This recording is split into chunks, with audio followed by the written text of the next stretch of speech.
yang beritahukan dari kenyataan yang nampak. Untuk mencapai kenyataan yang tidak nampak dibutuhkan 5 tingkatan pengetahuan, antara lain: 1. Pengetahuan indrawi, yaitu pengetahuan empiris, misalnya baru melihat asapnya.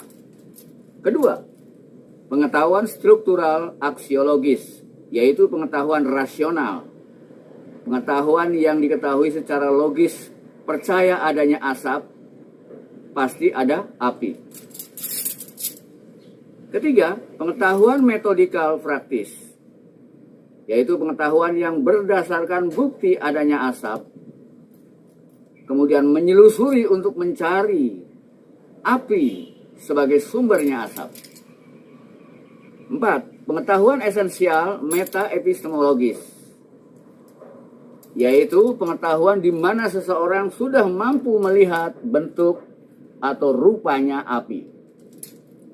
Sedangkan kelima adalah pengetahuan substansial meta-ontologis, yaitu pengetahuan yang sudah dicapai lewat mengalami atau menyentuh panasnya api. Jika Tuhan kita sebut sebagai kenyataan yang sebenarnya, dan kita perumpamakan sebagai api kehidupan yang tersembunyi keberadaannya, dan kenyataan yang nampak kita sebut sebagai asapnya, maka orang-orang empiris menjadi ateis karena sangat tidak percaya kepada adanya api atau Tuhan. Karena apa yang bisa dipersepsi oleh panca inderanya yang terbatas hanya asap. Hanya asap saja yang terlihat oleh matanya dan tidak ada yang lain.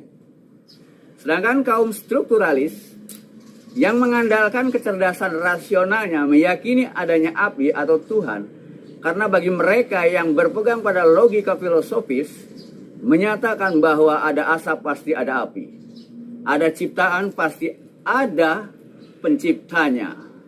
Inilah batas pengetahuannya para penganut agama, orang-orang syariat, orang-orang karma marga atau jignazu.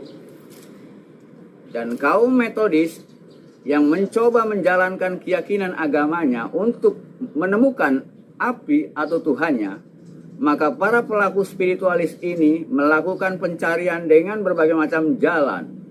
Mereka inilah yang disebut orang-orang tarikat yang selalu melakukan tirakat.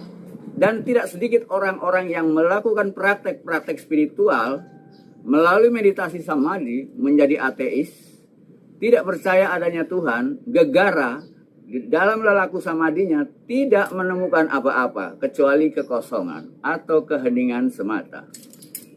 Disinilah masih munculnya kesimpulan rasional yang menjebak. Padahal ini merupakan pengalaman pertama yang baru saja mereka dapatkan, bagaimana mengalami heningnya pikiran dari seluruh konsepsi dan prasangka apapun. Dan bagi mereka yang tidak terperangkap oleh kesimpulan-kesimpulan logis pikirannya, tetap berada dalam keheningan pikirannya, terus mencoba untuk menyambut kenyataan yang sebenarnya, sehingga penglihatan mata empiriknya mampu menyaksikan bentuk atau rupanya api atau Tuhan itu sendiri, yang jauh berbeda dari pemahamannya.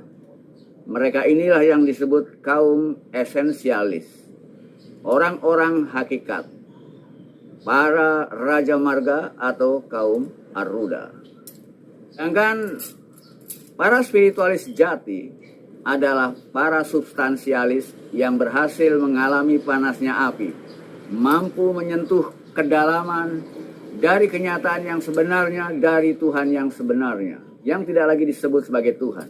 Karena sebutan Tuhan hanyalah tanda-tanda logis pertama yang dicapai kaum rasionalis di tingkat agama atau syariat. Sebutan Tuhan tidak lagi dijumpai di level makrifat. Orang-orang Buddha menyebutnya level arahat. Dan pelaku Kristiani menyebutnya gnosis. Dan orang Hindu menyebutnya jnana. Kaum substansialis sejati tidak lagi terikat oleh agamanya, karena agama hanyalah pintu pertama yang sudah dilaluinya, sudah dilewatinya. Para spiritualis sejati adalah Orang-orang yang sudah mencapai puncak kesadaran murni mengalami kesejahteraan diri dan Tuhan yang sebenarnya di dalam kenyataannya yang bebas dari semua praduga. Mereka inilah yang kemudian disebut para penyampai sejati, yang harus menyampaikan seluruh pengetahuannya yang dialaminya kepada mereka yang membutuhkannya. Mereka ini yang kemudian disebut sebagai Buddha, Brahmana, Rasul, Mesias, Nebu, atau Guru.